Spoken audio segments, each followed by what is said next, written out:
ఇద్దరు స్నేహితులు చాలా స్నేహంగా ఉంటారు. వదిలేని సాయంత్రం వరకు ఎప్పుడు ఏదో ఒకటి మాట్లాడుకుంటూనే ఉంటారు. వాళ్ళ స్నేహంలో ఒకళ్ళని విడిచి ఒకళ్ళు వదిలి ఉండలేనంతగా ఉంటారు ఈ వయసులో పిల్లలు. అలాగే వాళ్ళ ఇంట్లో విషయాలన్నీ వాళ్ళు షేర్ చేసుకుంటారు. అలాగే వాళ్ళ పర్సనల్ విషయాలు కూడా మాట్లాడుకుంటూ ఉంటారు. ఇలా మాట్లాడుకునే వాళ్ళు సడన్గా ఒకరోజు ఎందుకో చిన్న చిన్న డిస్టర్బెన్సెస్ వచ్చి విడిపోతారు.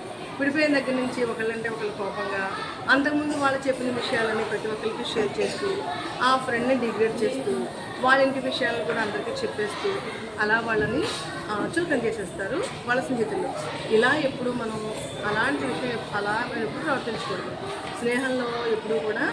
స్నేహంలో చెప్పుకున్న విషయాన్ని ఎప్పుడూ రివీల్ చేయకూడదు ఎవరికి. అది నిజమైన స్నేహితుల యొక్క ధర్మం.